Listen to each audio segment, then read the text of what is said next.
it's not like I'm breaking news. Yeah.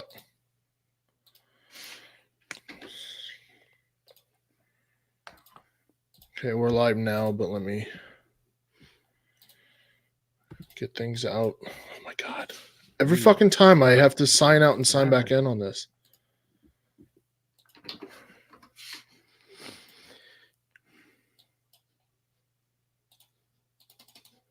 Goddamn Twitter.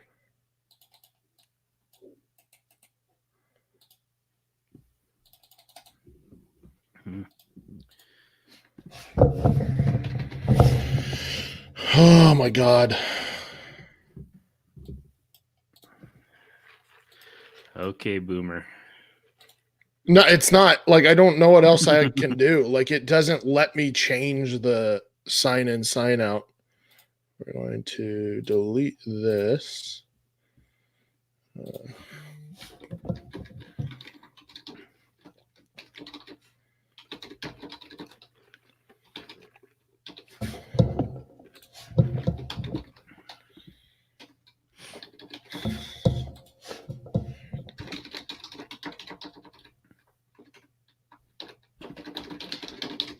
Week 12 and answer your start sit.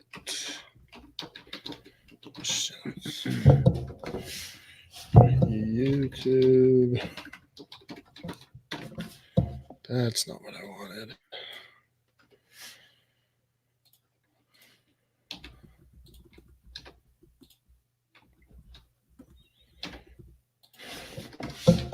Periscope.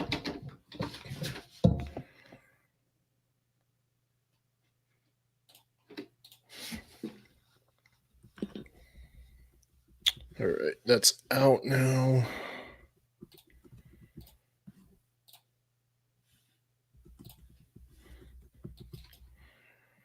If you can share that with people or retweet it at least, and then I'll get Control C.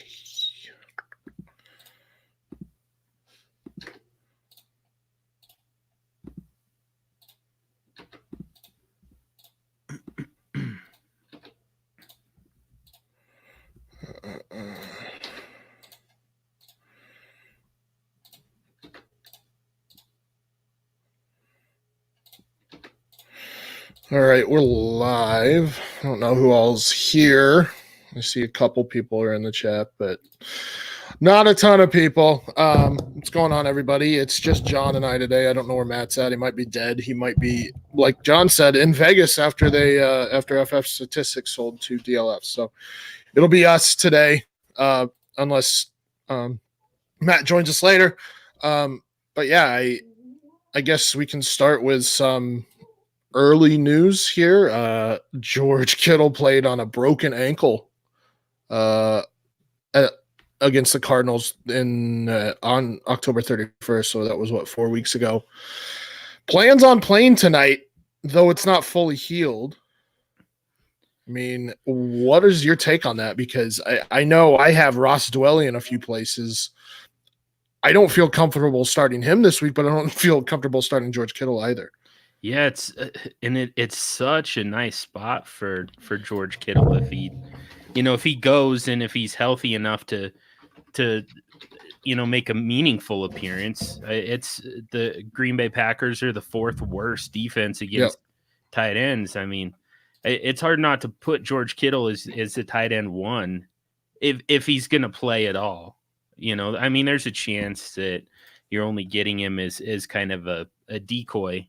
Especially there's also a chance that Emmanuel Sanders misses. So, they're hurting for weapons a little bit in a matchup that really can be exploited through the air. So, it's possible that it's just kind of a warm body situation.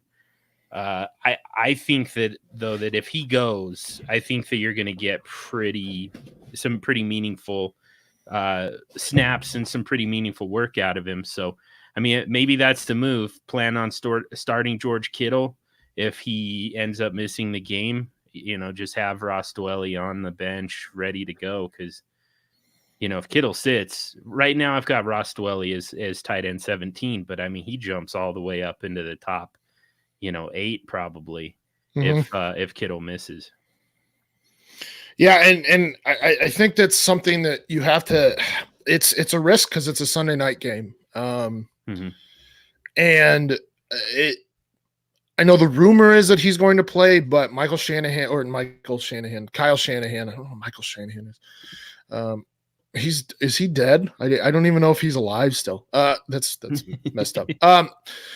But yeah, I don't even know if Kyle Shanahan hasn't really said he is for sure going to play. So it's definitely risky, but it sounds like George Kittle is going to play, and I would not take the risk on Ross Dwelley this week if you don't have to. Yeah. It's kind of one of those situations where, I mean, you probably have to just start another tight end and hope for Kittle in your flex, and then kind of have a backup option, like in that later game. Again, I think Dwelley is a decent one. Deebo Samuel, if in those shallower leagues, he might still be available. Kendrick Bourne, those are the type of guys that you can pick up, as kind of your contingency plan just in case. Sure. We may as well keep talking about that game. It looks like Emmanuel Sanders probably will play as well with that rib injury. He did have a setback last week. I mean, I don't. Are you taking I mean, I think this is the same situation that you're seeing with. Well, maybe it's not, because it sounds like he's more sure to play, but against the Packers secondary, and with that rib injury and chance of re-injury, are you playing Emmanuel Sanders this week? So if the thing with rib injuries is, you don't play through that pain, because I mean, what it does is it really affects your ability to even take a breath. Like, it hurts to breathe. So running sucks. So you're not going to play if you're not able to play, at full speed. So if he plays, I mean, he's fine. He's perfectly healthy, and you're not at risk of getting just kind of that decoy thing, which you could potentially get with George Kittle. That wouldn't be the case with Manny Sanders. So that being said, even at full health, I think Sanders probably gets Jair Alexander. So that's the toughest matchup Green Bay can possibly throw out there. I've got him as a kind of a mid-level wide receiver 3 flex option at wide receiver 28 overall. So, I'd rather roll with guys like Deebo Samuel for sure. I think John Brown is probably in a better situation, even though he sees Chris Harris Jr. I think Devontae Parker is in a better situation. Guys like that. Calvin Ridley is a much better play. I think that you probably have better options than Emmanuel Sanders, even if he goes. I agree with that. Question in the chat from our friend Nate Cheat on Twitter. He is the owner of IDP Guys. Go check them out for your IDP needs. Is Darrell Henderson droppable in redraft? Yes. I mean, he's not going to take over the Todd Gurley role. If Todd Gurley gets injured, Malcolm Brown will definitely be worked in there. It'll probably be closer to a 50-50 split if Todd Gurley goes down. So I definitely think Darrell Henderson is droppable in redraft. Yeah, probably. I mean, so I'm kind of curious where they're at in the standings. This is the one thing that I didn't really research, because it's kind of the time of year where you start thinking in terms of, who's going to get shut down. Like, for instance, Joe Mixon, I think, is a great candidate to just kind of to see his workload heavily diminished at the end of the season. I mean, the Bengals are going nowhere. You're going to see that offense rebuilt in the offseason. There's kind of no reason to put that, that extra mileage on Joe Mixon in a lost season. So what I'm curious, I guess, is where the Rams are at, if they're, in danger of kind of falling into that same. Nope. They are 6-4 right now. They're still in playoff hunt. Yep. So yeah. So, I mean, you're going to keep seeing plenty of Todd Gurley. I would say Henderson is probably droppable. I mean, it's going to be tough, honestly, for the Rams to get there. It looks like you've got, they're especially in their own division. Yeah. And then you still got Minnesota at 8-3. Yeah. And then a handful of teams in that 6-4, 5-5 range. But yeah, I mean, as long as they're in the mix, you're still going to see plenty of Todd Gurley. So yeah, I think he's droppable. All right, let's move on to the Week 12 games. I guess we already talked about the Sunday night game, Green Bay at San Francisco. We can continue to talk about that. Let's finish that out. Not a fantastic game in terms of fantasy production, I think. Right. The 49ers are a little bit more vulnerable on the ground than through the air. It is Aaron Rodgers. Let's see if I can get the Aaron Rodgers truther here to agree to something. This is a game where you can sit Aaron Rodgers.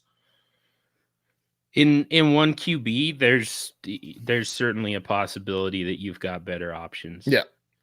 In Superflex, I don't. No. Yeah, Superflex, absolutely not. Because Superflex, you're looking at top 24, and Rodgers isn't, ever sittable at any point. It's possible that you have better options. Like Derek Carr is a better start than Aaron Rodgers. Yeah. So, yeah, I guess you have to kind of look at matchups this week.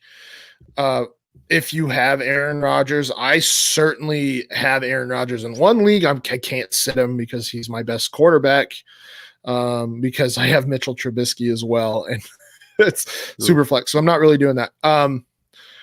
So yeah, it's definitely look at the matchups. Like you said, Derek Carr against the New York Jets is definitely a good start. I think Sam Darnold in that same game is a good start this week. Is he startable over Aaron Rodgers? It's probably borderline. It's close. I still have Rodgers, but it's close. Yeah, there's just, it's one of those things where it's like Rodgers probably has a higher ceiling or maybe even higher floor, but his ceiling might be limited against the San Francisco 49ers, which has top 1 or top 2 defense against the pass this season. So, just check who you have behind Aaron Rodgers. If you have somebody that maybe has a better matchup, Mitchell Trubisky actually does have a good matchup this week. Mason Rudolph has a decent matchup. I'm not saying sit Aaron Rodgers for those guys, but I'm just saying look at those matchups. Baker Mayfield against Miami. Jeff Driscoll is a guy who I would actually consider over. I've got Rodgers ranked one spot ahead of Jeff Driscoll. But against Washington, yep. Yeah. If I was, if I'm looking for the safe floor and, maybe I'm in first, second place, something like that. I'm looking to just kind of hang in there and try and secure that first round bye. I think it's Rodgers for me. But, if I'm struggling to get into the playoffs, if I'm fighting for one of those last couple playoff spots right now, and I need that upside, I think I would go with Jeff Driscoll. That is, I'm glad that you're being rational about Aaron Rodgers. I'm proud of you. I still have him top 10. All right. All right. That's enough from you. Also in that game, like I said, the 49ers, if they're vulnerable, it's against the run. They're not that vulnerable against the run, to be fair, but that's where they are, quote unquote, vulnerable. Aaron Jones is still a viable option here.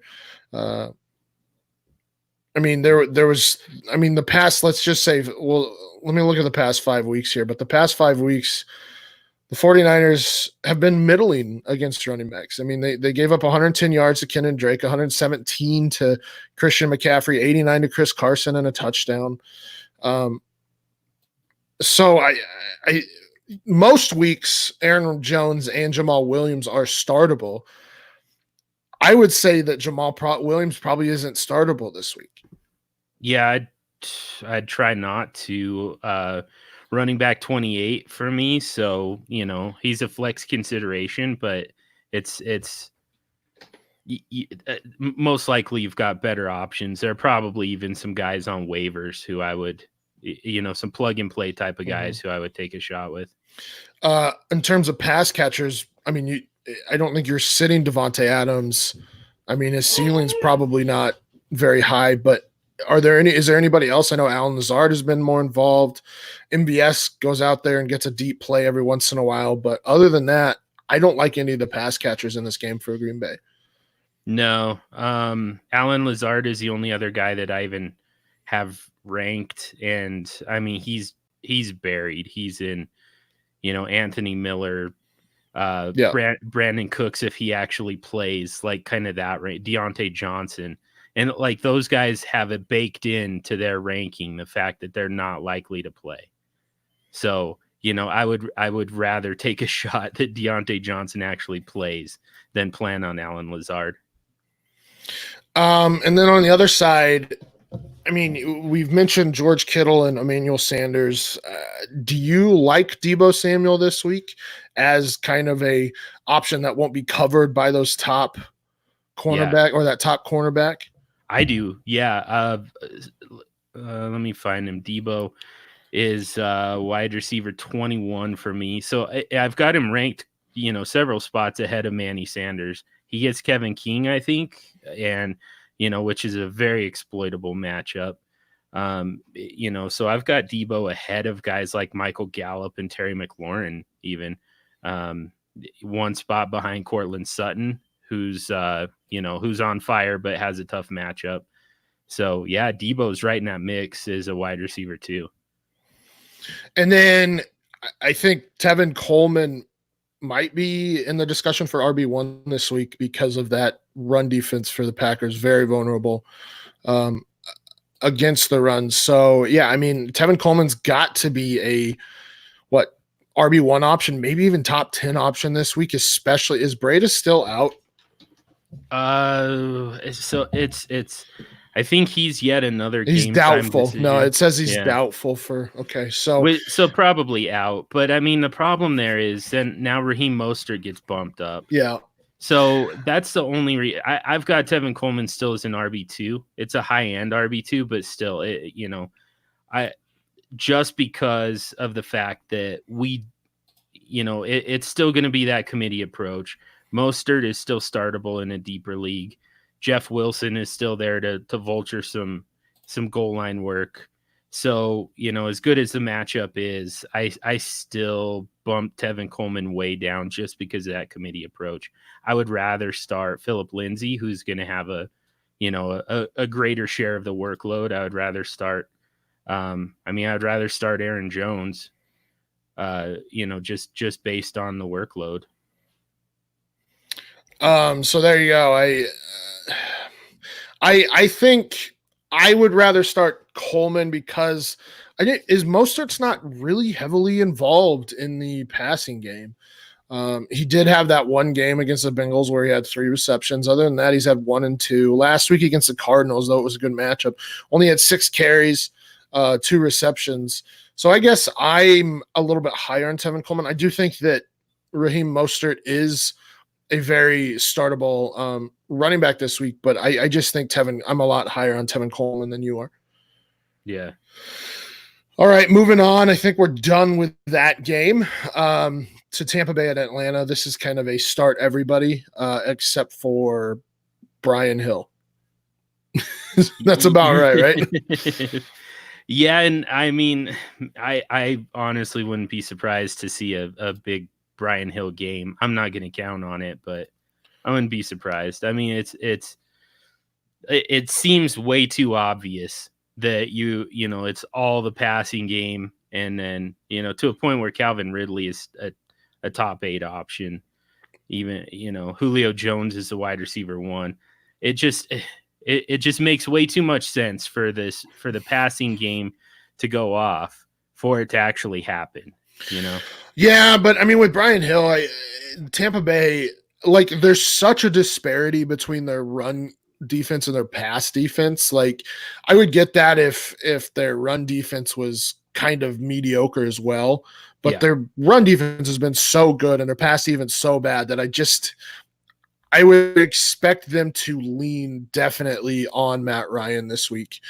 Especially because, well, and I shouldn't say especially because, but we haven't seen Brian Hill be all that active in the passing game yet. That could definitely change, and it might change this week. But yeah, I mean, I think just because of that disparity, I wouldn't expect the running backs for Atlanta to get used all that much. And then on the flip side, that's the same reason that I wouldn't start the Tampa Bay running backs either, is because both of these secondaries are so bad that I think it's gonna. I mean, this is I believe the highest over under on the week of 52. Yeah. So they have a 52 over under. It's going to be high scoring. I think that's just going to be a lot of throwing because of the way the defenses are. I guess. Yeah. So the one angle to kind of keep in mind with all of this, though, is Raheem Morris took over the play calling duties on the defense for Atlanta, and since then they've been significantly better. Trying to look up, how much better, but so the game script could favor the Atlanta running game, at least by the fourth quarter. And that's where you could pick up something from Brian Hill. I still don't have him ranked as even an RB2. I've got him at running back 27. I'd rather take a shot with Kareem Hunt, a backup, than kind of a 1B. I would rather do that, but I don't know. I guess I'm just I'm a little. It more than anything, it makes me a little bit nervous about the Tampa Bay side of this. Just the fact that Atlanta's defense suddenly is quite a bit better than it has been. Sure. After last week with Brian Hill in that matchup that should have been, I mean, it was probably the best matchup of the week in terms of running backs. Mm-hmm. I just can't trust Brian Hill this week, especially against a much better running or defense against the run. So, I mean, if you're starting Brian Hill, you're doing it based off of workload. But yeah, I think there's a lot, like John said, a lot better options this week. Like I said, I'm not starting Ronald Jones either. There was a tweet out there that basically showed that it's a 3-headed monster. There's it was like a 5 or 10 snap disparity between Ronald Jones, Dare Ogunbowale, and Peyton Barber this year. And I get Ronald Jones has been the better running back, the more efficient running back, but you can't trust the workload there. So I'm just, if I can, I'm avoiding Ronald Jones this week as well. Yeah, I am too. Real quick, by the way, so over the last 2 weeks, Drew Brees, Kyle Allen attempted 95 passes against Atlanta, no touchdowns. So, against Tampa Bay? Against Atlanta. Oh, yeah. Sorry. Yep. Yeah. So I just wanted to back up real quick to that. Since Raheem Morris took over as calling plays for the defense, Atlanta's defense is significally better. So granted, but you also have to take, and I think we said this either last week or a couple weeks ago. Jameis Winston creates his own garbage time, so they're going to be throwing the ball anyway. He also creates his own garbage just in general, but yes. He also, I mean, I've got to give him credit for once. Jameis Winston has 7 straight games of 300 plus yards passing. It's the touchdown to interception ratio that kind of bogs him down. If it wasn't for that, man, Jameis Winston would be in pretty rarefied air. But even in what suddenly is a quite a bit tougher matchup.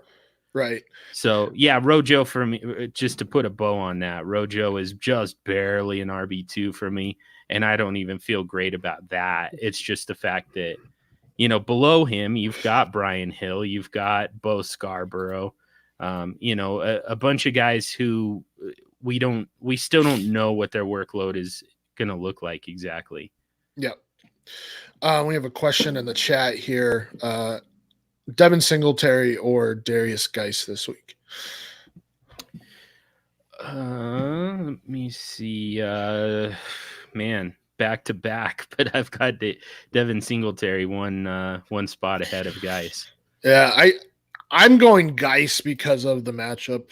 The Lions against running backs have been awful this season. Over the past 5 weeks, they've given up the third most fantasy points on the season. They've given up the most fantasy points. I get that he's splitting time with Adrian Peterson, but with Dwayne Haskins there and with the way that they are running that offense, I think Darius Geis is the better option this week. Singletary, yes, he is the RB1 there, but Denver, despite their record, and I've said this for a while now, I would be so angry. I would be so angry if I was playing for that defense. Yeah. They've lost 4 games of less than 3 points or 3 or less points. They've lost 4 games where they were leading in the fourth quarter. Yep.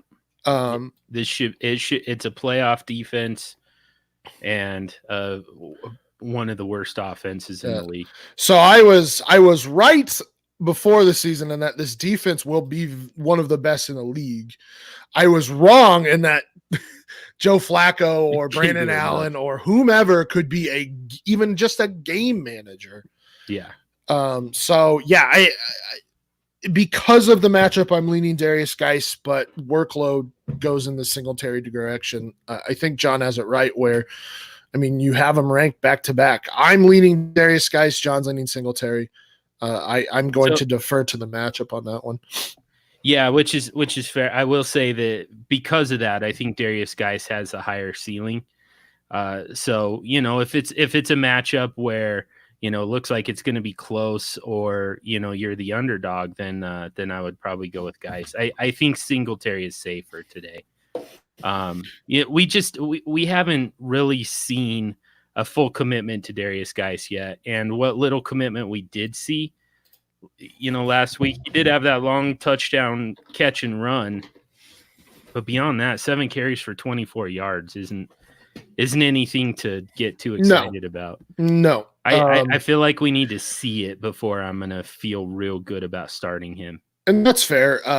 And who did they play last week?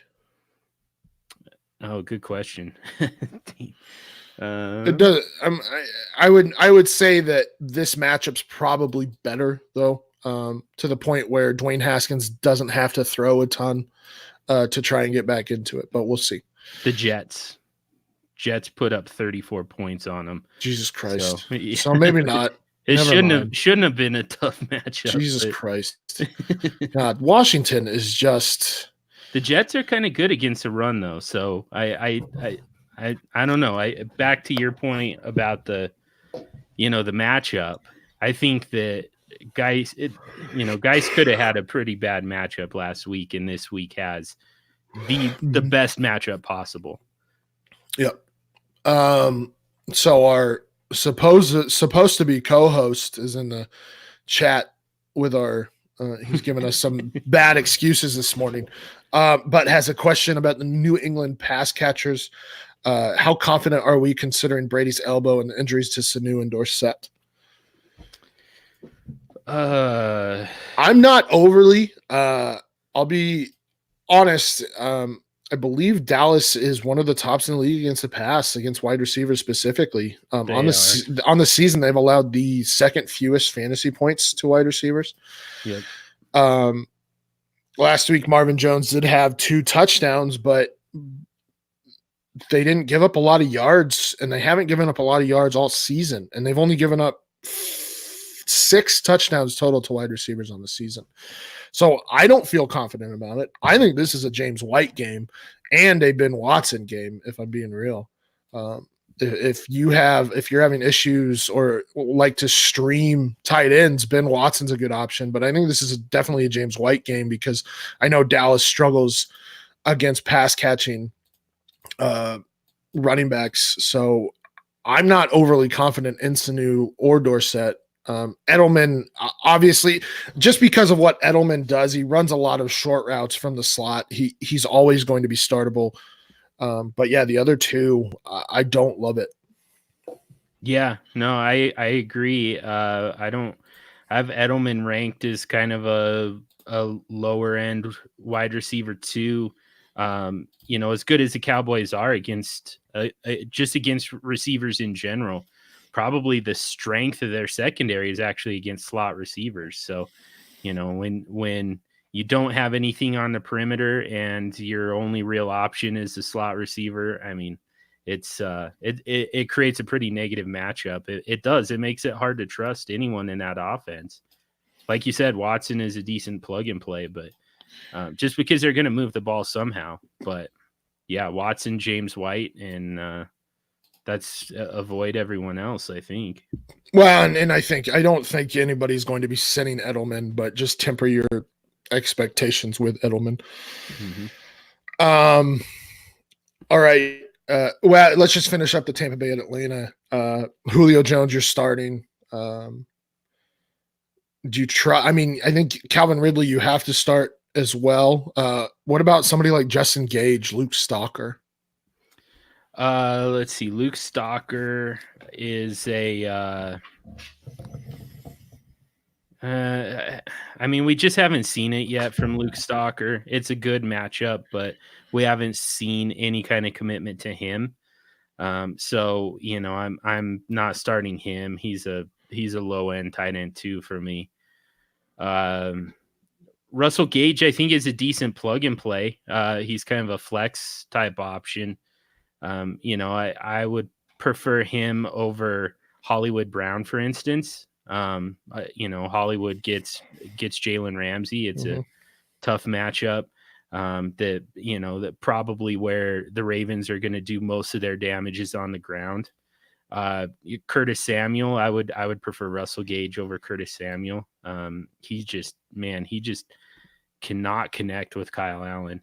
So I think Russell Gage is startable. If you're desperate in a kind of deeper league, there are guys that I think you might be able to find on waivers who might be better, like Chris Conley, Taylor Gabriel. But even then, it's close enough that if Russell Gage is already on roster, I think you just go with it. Yeah, I'm starting Luke Stalker in a couple leagues just because, and it's mostly because of their tight end premium leagues because of the matchup. I'm willing to take that risk because of tight end premium, but yeah, I don't know if he had a target last week.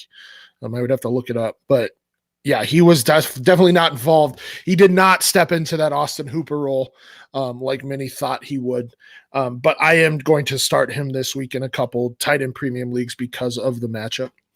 On the other side, Chris Godwin, Mike Evans are must starts. What about Miller? Scotty Miller. Scott Miller, yeah. Barely registers in my top 60 wide receivers. Again, I don't think that the matchup is quite as good as it used to be. So, I don't think it's necessarily one of those, start everyone, even the kind of back end bench guys. It's still a kind of start your studs type of matchup. So, Cameron Brate isn't a must start for me. Even as clearly the top tight end option. So yeah, Scotty Miller is somebody that it would have to be a pretty deep league. Yeah, so I think I'm with you. I think it's I'm confident in the top 2 wide receivers, and then other than that, you're really taking swings. Yep. Like with Stalker, Gage, Scotty Miller, Cameron Brate, even OJ. I mean, is OJ Howard an option at this point? I didn't rank him. Okay. I ranked the top 24 tight ends, and I did not rank OJ Howard. Okay. All right, moving on. As I just scrolled too far down, our Denver Broncos at Buffalo. The over/under is 37. This game looks to be extremely ugly. 2 very good defenses versus a bad quarterback, an okay quarterback, but it's just I'm not confident in anything in this game whatsoever. And 2 of the best shutdown corners in the entire game versus 2 of the hottest wide receivers in the entire sport. So yeah, and that's one of those things where it's like, yeah, I mean, people see Cortland Sutton, John Brown, and they're like, how can you sit them? But it's, I mean, Chris Harris, neither of these teams have given up huge games to wide receiver. I mean, Stephon Diggs last week had a big game in the second half, but he also, I think, has a better quarterback than John Brown does. I get starting them, but this is one of those, if we were on Superflex Super Show, yellow lights, because you just cannot expect them to have huge games. Maybe they catch a touchdown and save you and give you a good week. But other than that, I don't expect huge yardage from either of these guys. And then even like Cole Beasley, the Broncos have shut down the slot, and Cole Beasley has been kind of up and down in terms of targets. So you can't trust Cole Beasley there. Maybe Dawson Knox a little bit, because the Broncos have given up some points to tight ends or recently, but even then, I can't do it. Like there is nobody here that I really want to start. I understand starting Sutton, I understand starting John Brown, but other than that, I'm kind of out. Yeah, on the passing game, I agree. I actually, in a 1 QB league, I dropped Josh Allen to pick up Jeff Driscoll, because I feel like he's that much better of an option this week. So that's my backup situation with Pat Mahomes on bye. But yeah, I mean, I have no interest in any of these anyone in the passing game. Although I think Noah Fant, is a kind of sneaky low end tight end 1. He's right now he's at about, since Brandon Allen became the starter, Noah Fant, and this is strange because I kind of predicted a Noah Fant breakout this year based on the fact that Joe Flacco has historically targeted the tight end position, but he mostly ignored Noah Fant, and it's because Noah Fant couldn't catch his passes. But since Brandon Allen took over, Noah Fant's up to a 27% target share. So, Noah Fant is involved enough. You look at Cortland Sutton lined up on Tre'Davious White, and you kind of feel like, Noah Fant has been the number 2 option anyways, but especially when your top wide receiver is facing arguably the top corner in the game. So, I think Noah Fant becomes playable for sure. I think so too, even though it is a horrendous matchup, but he's just been so involved and he presents matchup issues. Tim Patrick's interesting as well. He had 8 targets last week. He's a deep threat. I actually don't mind starting Tim Patrick in a flex if you're desperate. No, not at all. Yeah, he's another plug and play guy for me this week. So we have another question in the chat from FireDad065. Flex play Goddard or Miles Sanders, PPR tight end premium. I'm leaning Goddard. Alshon's out. Aguilar's out. I believe DeJean Jackson is still out. Everybody else is out except for Ertz. So yeah, I'm playing Goddard this week. Yeah, I think I would agree with that. It is as weird as it is, because Zach Ertz is my tight end. He's my tight end 2 right now. George Kittle's tight end 1, But if Kittle doesn't play, then all of a sudden Ertz is your tight end 1 for the week. Let me see who all out for there. And Goddard right now is tight end 7, so it's strange to have both of those guys. By the way, they say Ajayi, or at least Doug Peterson has said Ajayi is going to play a significant amount today. So, I mean, I get the excitement for Miles Sanders, but this is always going to be a split backfield. Like, that's just how it's going to be. So I think Sanders is always going to be capped. Yeah, that's definitely true. I'm expecting a game script that favors Miles Sanders. But even then, I mean, I still have him kind of as a lower end RB2, just because of that, the lack of workload.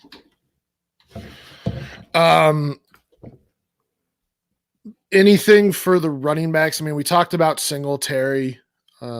He's taken over the RB1 role there. But like I said, the Broncos have been kind of have been a very good defense. And I mean, while they haven't been the best against running backs, they've still shut down the running game pretty well.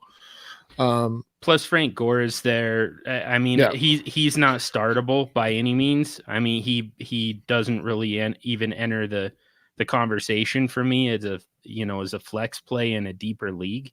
Okay. But he's just good enough to and has just enough of a workload to cut into Devin Singletary. On the other side, I think Lindsey is an okay start.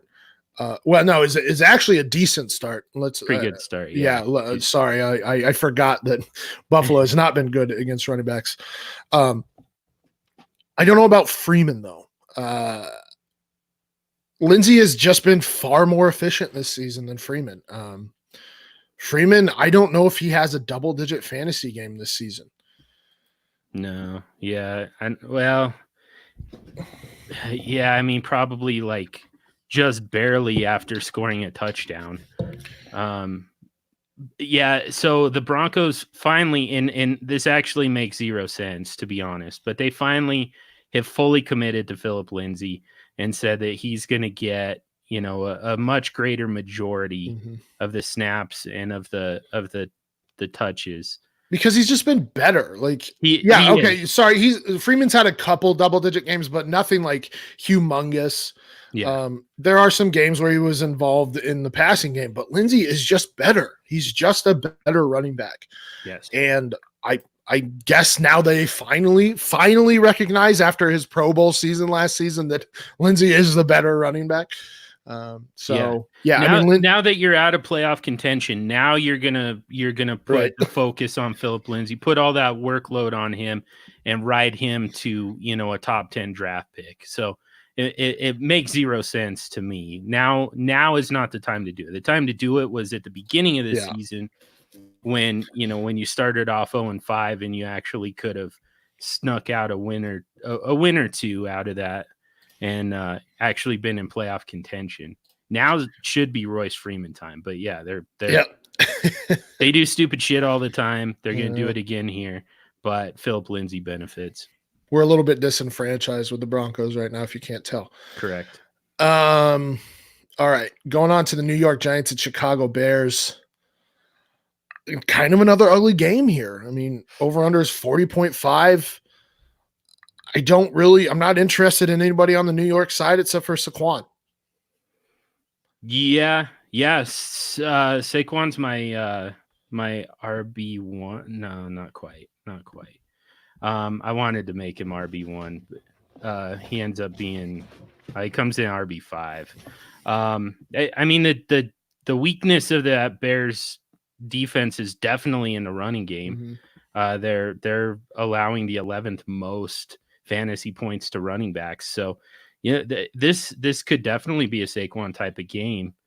But yeah, on the New York side, there's absolutely nothing else I'm super interested in. Although, I mean, I guess Allen Robinson is a low end wide receiver 1 for me. That's on the Chicago side. We're talking about New York here. Oh yeah, you're right. Okay. So Yeah, It looks like none of the receivers. Yeah, it looks like Sterling Shepard is active. Golden Tate's there, but the top 2 tight ends are out. It's gonna be kind of gross. This is going to be probably the toughest matchup that Daniel Jones has seen, and I think he's gonna flail. Like I think Khalil Mack's going to absolutely eat him alive. So even if you liked the receivers this week, I don't think that Daniel Jones is going to be able to get them the ball. So I'm staying away from anybody in that passing game. Golden Tate's wide receiver 29 for me, and he's the highest rated pass catcher. On the other side, Allen Robinson. I actually don't mind Mitchell Trubisky. Matt Williams decided to show up. Question, can anyone actually hear me? Yes. Yeah. All right. I'm doing this on a Chromebook from a hotel room in the mountains. Why are you doing this on a Chromebook in the mountains? That's where I am. So you took that money and you ran. No, I mean, I didn't sleep last night. I woke up, it's 12:30. I asked my wife, holy shit, it's 12 or whatever, 11:30. I don't know, 12. I don't know what time it was. And then I'm trying to log in with the hotel server, and it's saying that your network connection's not secure. And I don't know what the hell is going on. And it turned out the date was wrong on the Chromebook. So either way, I'm here. All right. We're talking about Chicago pass catchers, or I guess the Chicago offense in general. I don't mind Mitchell Trubisky this week. Decent matchup. He flashed 2 weeks ago and then got pulled last week because of a hip injury. It's not a bad matchup this week. Yeah, I've started ranking Chase Daniel, by the way. So I've got 3 backups who I rank on a weekly basis right now, and it's Chase Daniel, Drew Lock, who at some point I think is probably going to get on the field, and Josh Rosen, who at any point could get on the field.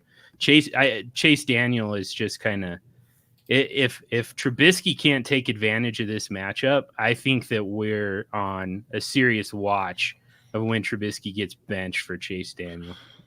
What you're saying you're saying that Matt Nagy's we have confidence in Mitchell Trubisky as our starting quarterback isn't real? I mean, yeah, that's the the dreaded vote of confidence. So yeah, that's why I started ranking Chase Daniel. What about somebody like Taylor Gabriel? Yeah, he's a plug and play type of guy. He's wide receiver 32 for the week for me. I'd take him over James Washington. I'd take him over Hollywood Brown, Curtis Samuel. So I think I'd rather start Golden Tate in this matchup than Taylor Gabriel. I actually don't mind Tariq Cohen this week either, but what about David Montgomery? That offensive line has been so bad, and I just don't know what to make of David Montgomery at this point. He's getting a good workload though. Every single week. I mean, it's 17 touches, 17 carries each of the last 2 weeks. It's a good matchup. The Giants are the 12th, or allowing the 12th most fantasy points to running backs. So, while you can't feel great about David Montgomery, I've got him as kind of a mid RB2, and I would start him over Devin Singletary, Darius Geis, Miles Sanders. Yeah, it's one of those things where he's not that heavily involved in the passing game. His efficiency on the ground has been pretty bad, and that's largely attributed to that offensive line. So I get it in terms of volume, but I can't trust it, because even against like Detroit, he only had 60 yards on the ground. So I need to abstain from talking about David Montgomery. Going back for a second, you're talking about Taylor Gabriel. I have Hollywood and Curtis Samuel, those guys you mentioned. I have them quite a bit above Gabriel. Definitely have Golden Tate above all of them. What do you guys think of Sterling Shepard? in this one, his first game back. Do we expect him to just jump back into the alpha role, or with his first game back, are we expecting that to be a little rusty? I know it's against Chicago. Is he a guy that you're eager to throw back in there, or a guy that maybe you want to see a week? Because more than likely, most teams have a flex that's a better option than him this week, or at least a much safer one. What do you guys think of Shepard? Well, so I don't trust more than anything. I just don't trust that Daniel Jones is going to be able to get them the ball. I think that he's going to be eaten alive, and they're going to do a lot of short dump down passes. So John has it as well. But if there's anybody that I'm starting, it's going to be Golden Tate. But I don't even trust that at this point. Yeah, and I would even prefer Darius Slayton to Sterling Shepard, just because Sterling Shepard gives the toughest coverage. He's out of the concussion protocol. He's full go.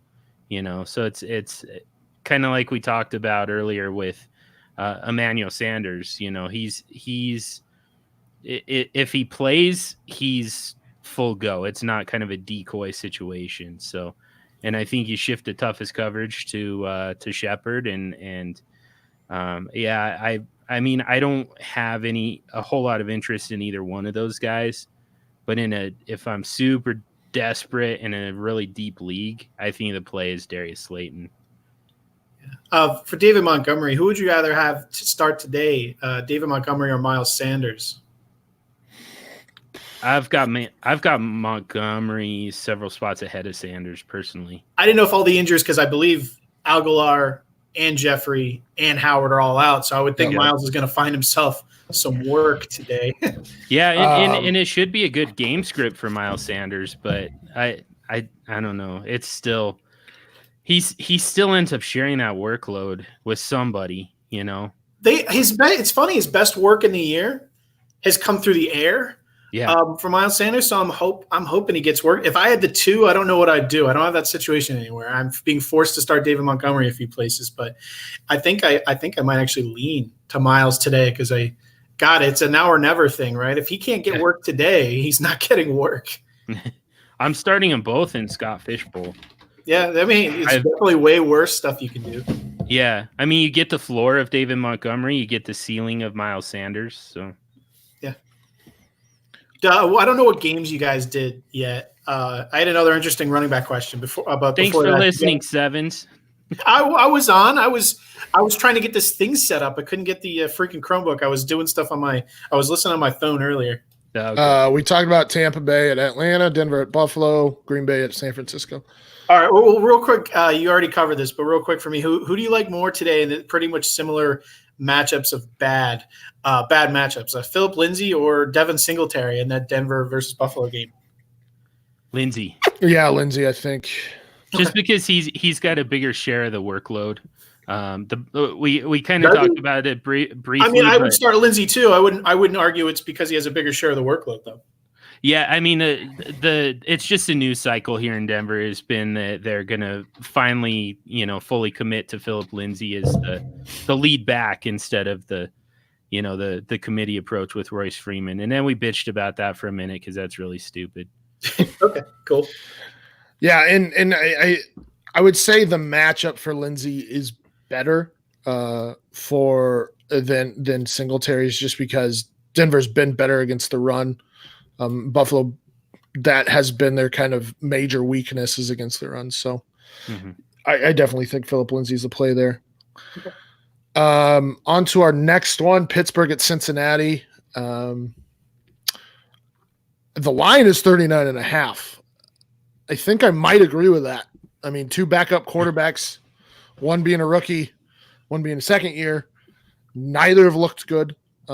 I do think Mason Rudolph is in for a decent game. Ryan Finley, I got nothing. I got nothing for you. No interest in Ryan Finley. The only quarterback that I've ranked below him, starting quarterback, is Brandon Allen. I brought this up before. It's a Ryan Griffin thing, not a Tyler Boyd thing. How I'm down on Tyler Boyd constantly because of the situation. I'm starting James Washington over him today. Oh, I think James Washington's actually a decent start. today. It's more about Washington too. Beyond I don't know if Deontay Johnson's been ruled out, but Juju's been ruled out. Connor's been ruled out. Mason Rudolph has been so bad. Like, I know it's a good matchup. I get it, but man, I don't trust him either. I've got him quarterback 21. Kyle Allen is ahead of him. Tom Brady in a bad matchup. Josh Allen, Nick Foles, all those guys. I would rather have than Mason Rudolph, even in this dream matchup. I wouldn't call it a dream matchup by any means, and I'm not saying that he's startable, but third here's most fantasy points to quarterbacks. It doesn't get much better for Mason Rudolph, and I still don't think he's going to be able to take advantage. I will say this, and he has had James Washington has had 4 more targets in it looks like 8 of 10 games this season. So with him stepping into a larger role, into a starting role, I do like James Washington this week. You don't necessarily have to like Mason Rudolph to like James Washington if he's going to get volume. Would you rather start him or Golden Tate today? James Washington. No, I've got Golden Tate ranked quite a bit ahead of him. I actually do too. I'm not sure if I'd actually do that though. So maybe a human error on my part. I have like DK, Curtis Samuel, Hollywood ahead of James Washington. I'm not necessarily sure I'd be too psyched about starting any of them. Probably DK because, Philly. But, I don't know. I think I'd start Washington over Tate it depends. I guess it's a matter of ceiling versus floor. One of those, the cop-out answers. But yeah, I like James Washington quite a bit. Yeah. So he's also without his Pro Bowl center, Marquise Pouncey, who got suspended out of that whole stupid thing too. Which kind of gets lost a little bit. So Mason Rudolph, already not great, and now loses kind of the safety blanket of one of the best centers in the league. I'm not very familiar with Cincinnati's pass rush, as I've never had a reason to even look it up. Are they even a threat? Not particularly. Does it matter? That's what I meant. Does being out matter? This is a game you could have taken off. I mean, it is Geno Atkins, but they're not scary by any means. Yeah. We have a couple of questions in the chat here. One from our friend Nate. Cheat. Tyler Higbee or Jeremy Sprinkle and SFB? Ooh. Good old SFB questions. They're always fun. Ben Watson and Luke Stalker and Blake Jarwin aren't available. I'd rather have those guys. I mean, maybe I doubt Ryan Griffin's available. I'd be looking somewhere else. I'd be looking to add someone else. Yeah. And then, I mean, assuming these are his only 2 options, what do you think? Because, I mean, maybe he's just Nate's a sharp guy, so I would think that if he's asking this question, he's probably down to this. It's Higbee for me. Yeah, Higbee. I mean, they're both kind of low end tight end 3s. So, but yeah, it's Higbee, I guess. I mean, I'd start Sprinkle personally. Detroit has been atrocious. But you said there's probably guys available he's not considering I'd still rather have. I'd rather have Nick Boyle.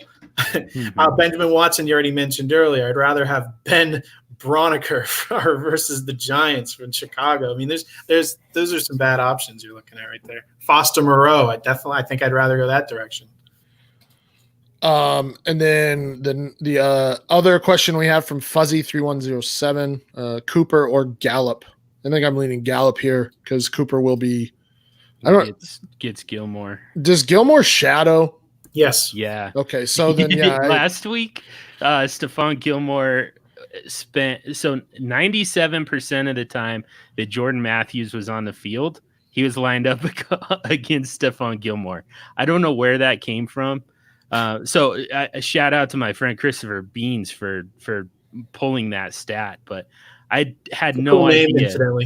I had no idea that Jordan Matthews was the monster in that Eagles offense. But well, I mean, there were injuries galore, right? So Yeah, still, I mean, maybe it says something about JJ Arcega-Whiteside, but The New England Boys, they do their best to take away your best option, and that is Amari Cooper, not Ezekiel Elliott.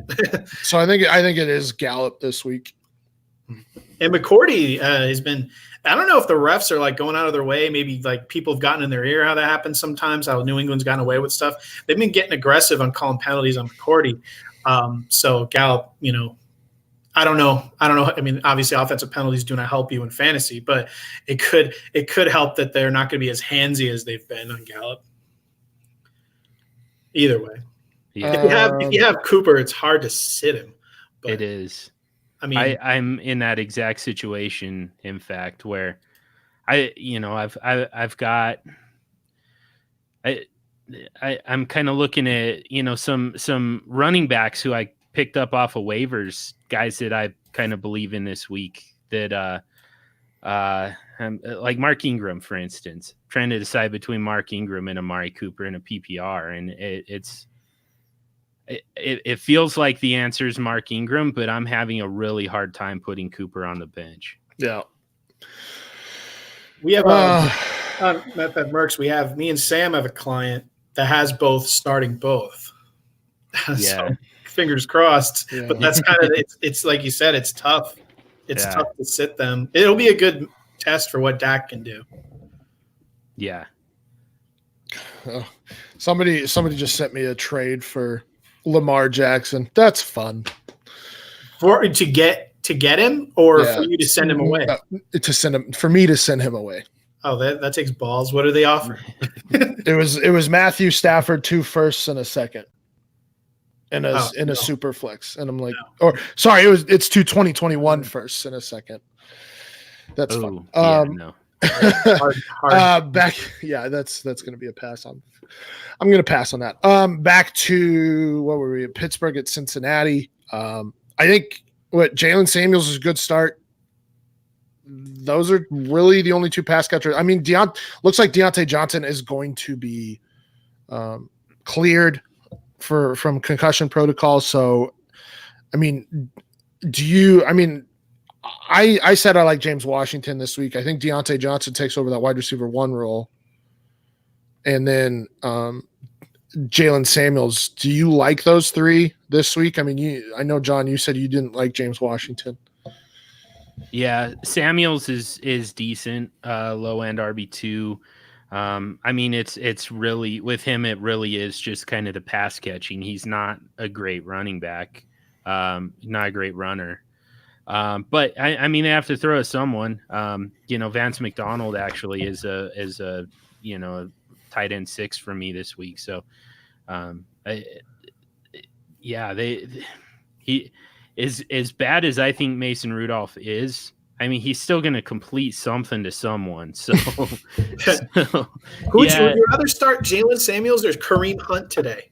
I would go Jalen Samuels just because of his pass catching prowess. They're back to back for me, but yeah, Jalen Samuels. All right, I have Samuels ahead of this person already, but Bo Scarborough. No, it's Jalen Samuels. In PPR, it's 100% Jalen Samuels. Okay. The other thing with this matchup, it's not actually a matchup thing, but like it's you're not starting Benny Snell this week, but do what you got.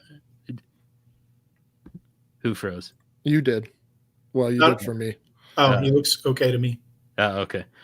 You don't. So you're not starting Benny Snell this week, but do what you have to do to get him on your roster. If he's on waivers, pick him up and stash him. If you have to trade for him, I mean, I managed to get him for like basically 3rd round 2020 value, and he's the best running back available for them. James Conner can't stay healthy, can't stay on the field. And Benny Snell is really the only running back that they've got who's, he's in line for a lead back role at some point. We might see it today. I'm not going to go so far as to say to, start him and get ready for that to start this week, but there's a chance. I mean, if I was in a spot like a Scott Fishbowl situation or somewhere, because there's running backs are obviously there's people dealing with injuries and there's bye weeks, I start him over those weird other options people have stashed like Peyton Barber, Frank Gore. For sure. Like like Jai. If you were like, oh, Jordan Howard's out, it's Jai time. It's not Jai time. It never is. But I mean, I'm starting him over any kind of secondary option like that people are considering. Yeah, J.D. McKissick randomly, Patrick Laird is people like to toss him in there. I think this is definitely a week you start to Snell over a guy like that. Yeah, everybody who ran out and picked up Patrick Laird, I'm still starting Benny Snell over him. Yeah, there's always that one trendy guy everyone goes and picks up. It's usually Jai, but it was Laird this week. All right, on the opposite side, I don't know because of Ryan Bentley. I mean, I think Joe Mixon is startable because of volume. He's been a lot better recently. I mean, 3 straight games of 17 fantasy points. You can't really trust Boyd at this point. Can't really trust. I mean, Auden Tate's been getting targets, but he has a ceiling that's pretty low. So, and isn't he hurt? Auden Tate. Yeah, he's questionable. Last time I checked, not too long ago. Okay, so looks like a game time decision. Yeah, I mean, if I don't trust Boyd, I'm not trusting Tate. Right? No. It's fair. Tate's been the better option. Oh, I like Tate. I own him a few places. I just with that questionable tag and the way things go, he's not one of those guys where you start him and hope. You kind of need to be sure with a guy like that. Yeah. So I'm not trusting any of the pass catchers. Yeah, I'm not trusting any of those pass catchers. Joe Mixon's probably the only option that I'm really starting. Hey, let's play a game called I'd actually start Tyler Boyd. Tyler Boyd or Robbie Anderson versus Oakland. Oh, God. I've got Tyler Boyd. Yeah, I think I got to go Tyler Boyd there. All right, Taylor Gabriel. I've got Tyler Boyd just by a couple spots. Oh, Jesus Christ. It's Tyler Boyd. This is bad.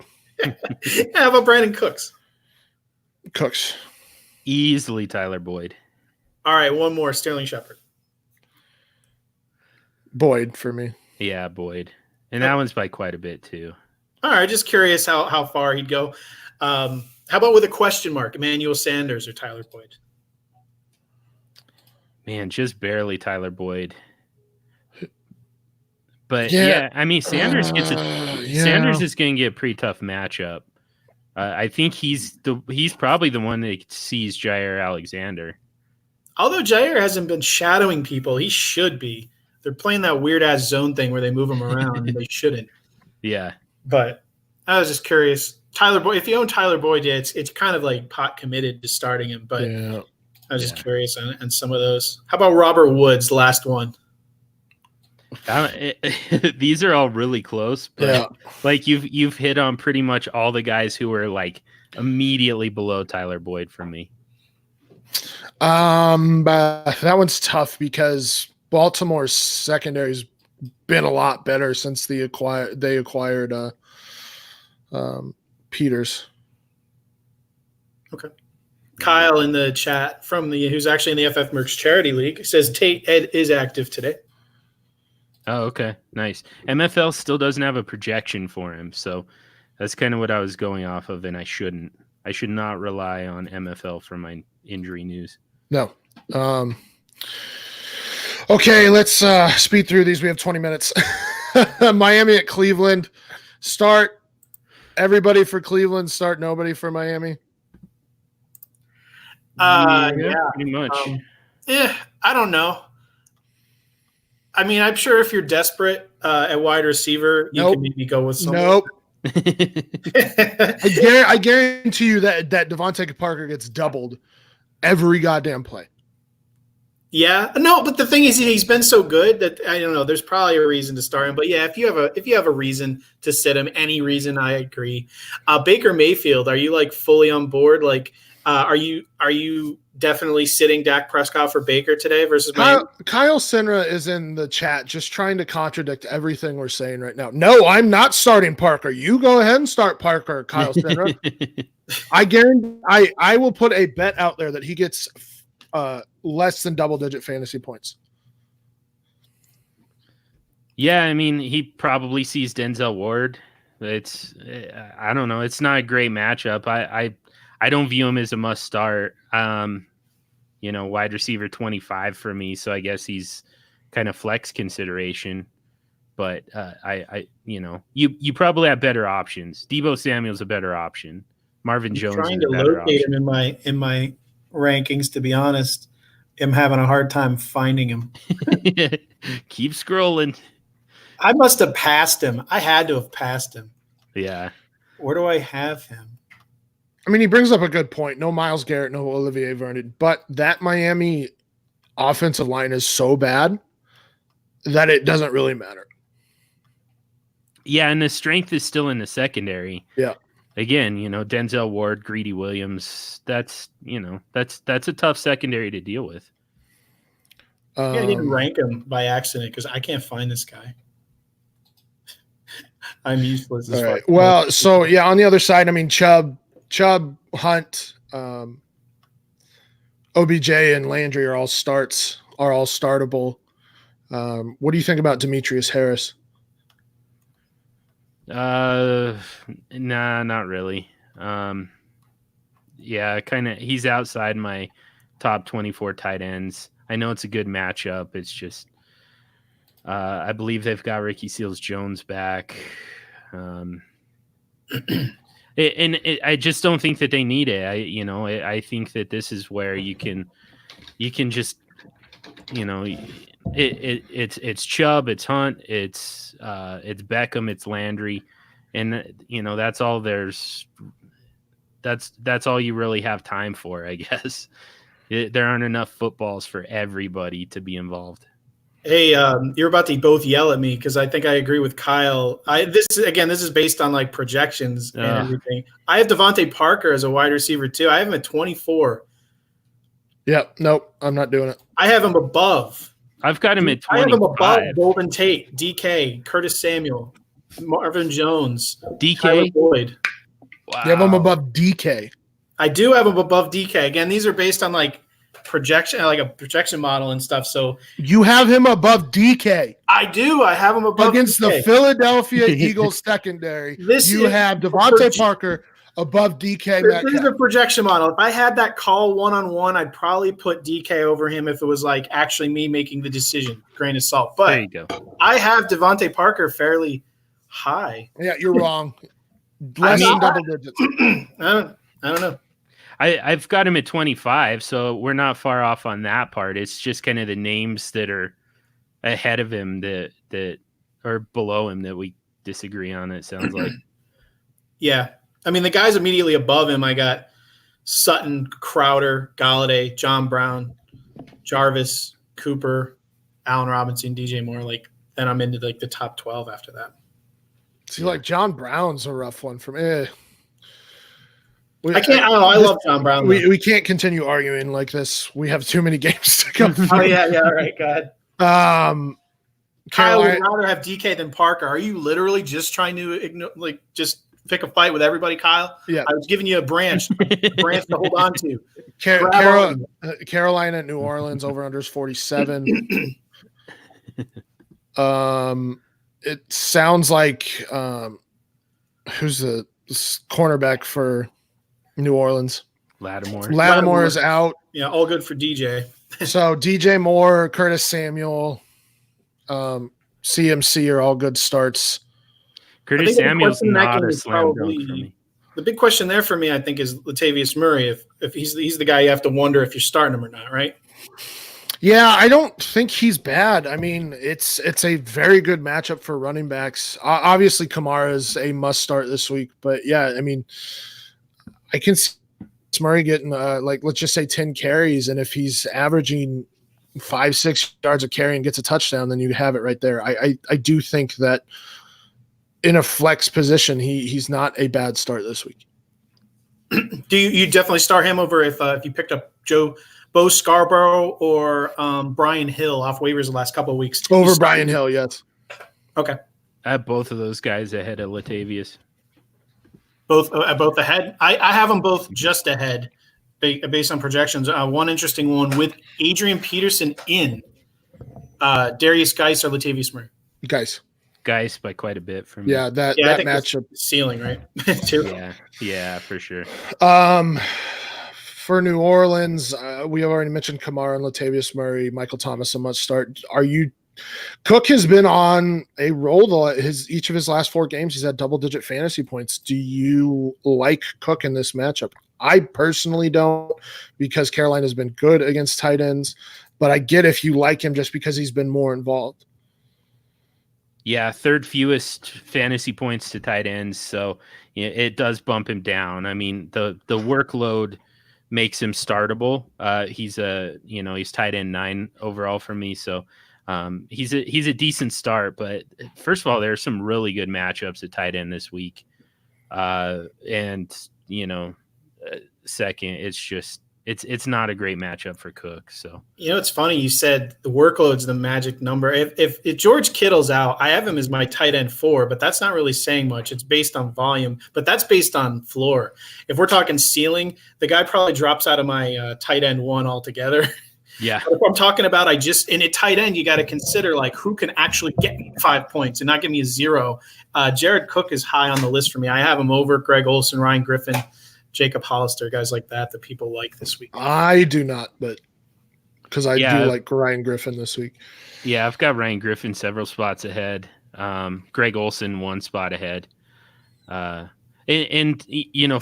ceiling, I actually think Jacob Hollister, Noah Fant, and Gerald Everett would all be better plays. No. For ceiling, they're all better plays. I just said for floor, I like Cook only. If I needed to make a ceiling play, like if I had a lineup where I needed him to like break out something magical, I'm moving him down quite a bit. This is just based on a bunch of like projections and averages where I think that Cook stands the best chance of giving you a positive fantasy day. But the other guy, he's not exciting in any stretch. Yeah. What about somebody like Ted Ginn or Traquan Smith? Nah, there's always someone I'd rather have, to be honest, than those guys. I love Ted Ginn in the past, but he's too inconsistent for me. I hate starting people I can get a 0 from. I hate it. All right. We only really have 10 minutes left, so we're going to rifle through these. We won't talk about every player, but why don't we each give a player that we don't like or that we like, or let's just talk about one player in particular for each one of these games. Oakland at New York Jets, John.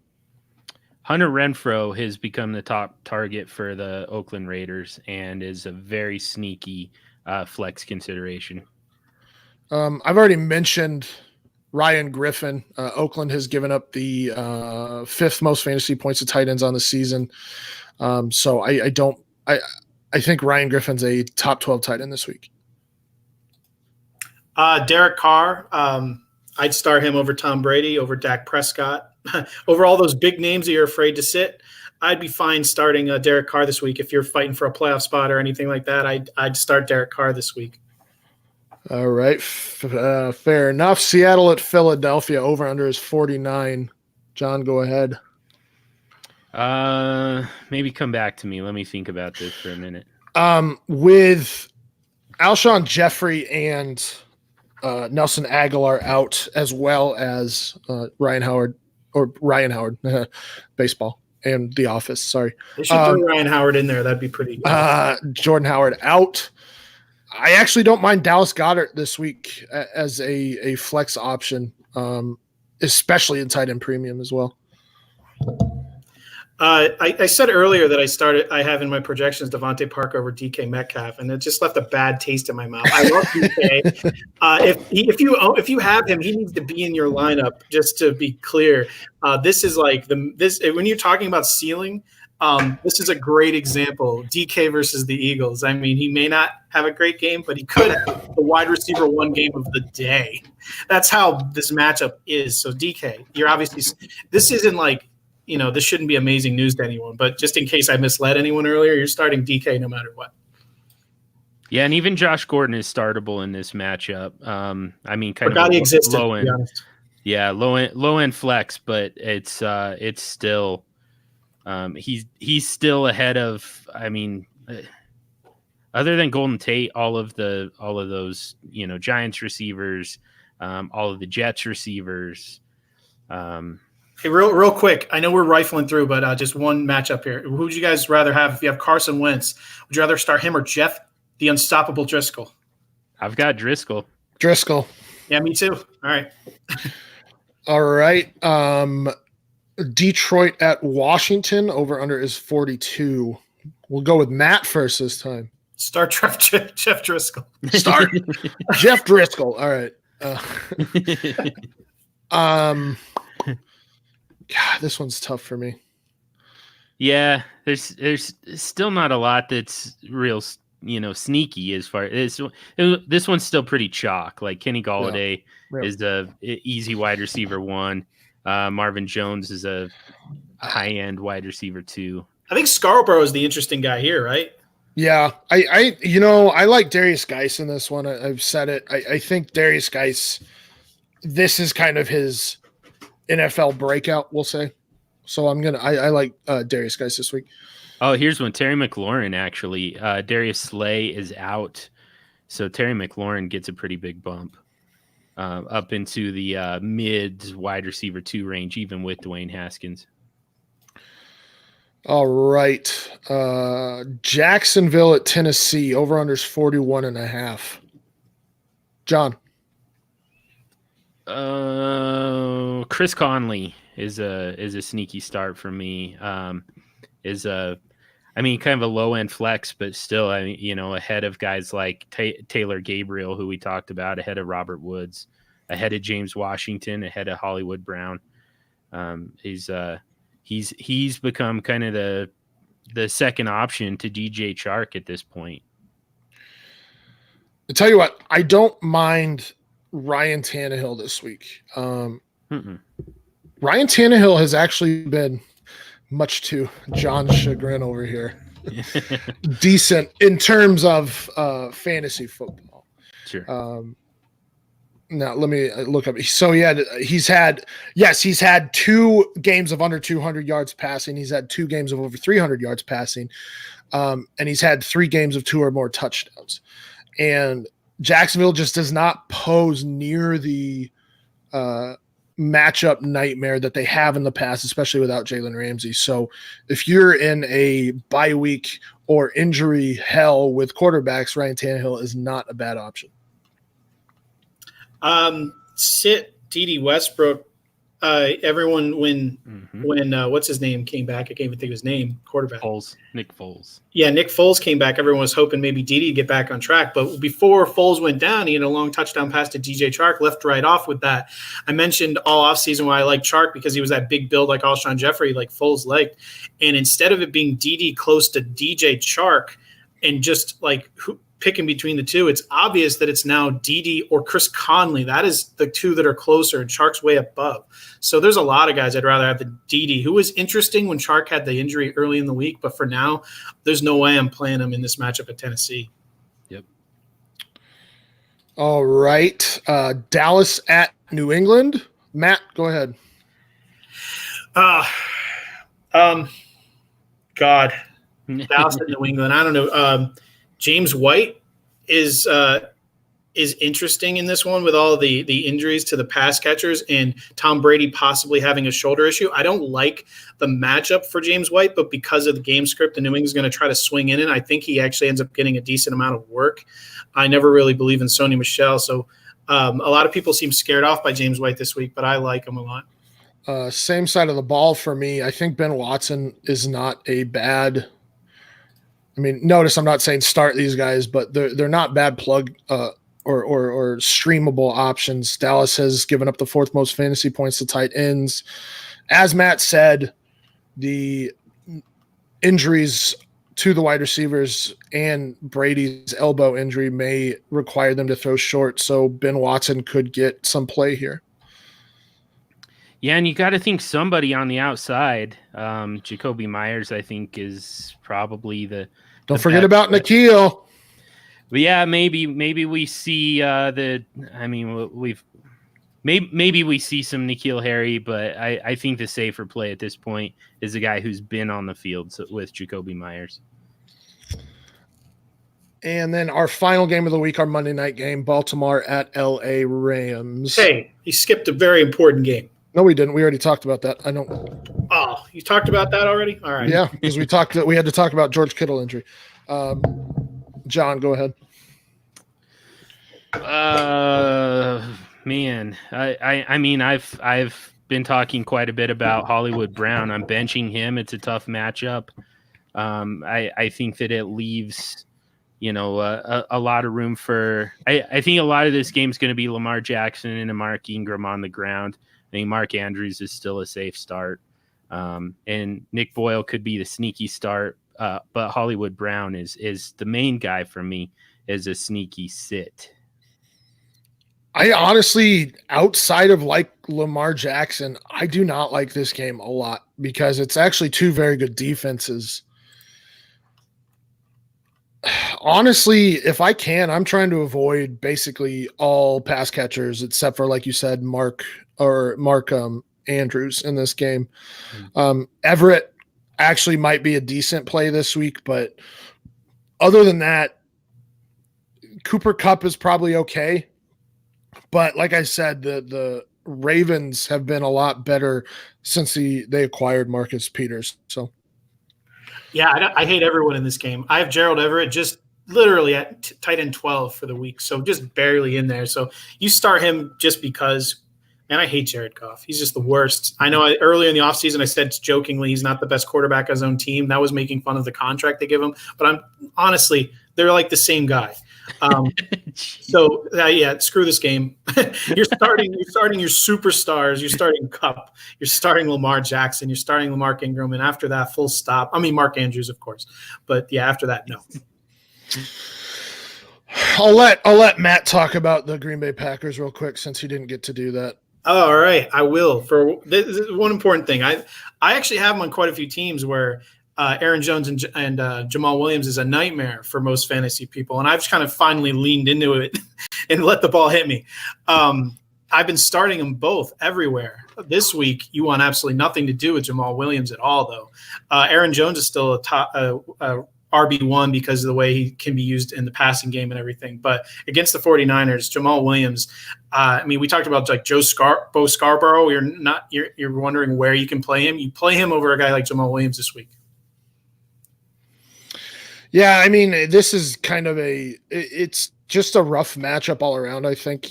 You start your studs, and that would be George Kittle if he's there, if he's available, if not, Ross Dwelly.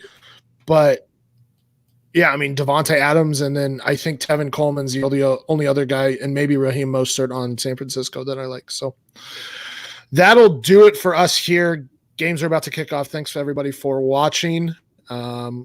Be sure to follow us at FFMercs. Follow Matt at MATTWI77IAMS. Follow John at Superflex Student. Follow me at FF Stompy. I guess we will see you in week 13. Good luck in week 12. Bye, everybody. Goodbye, everybody.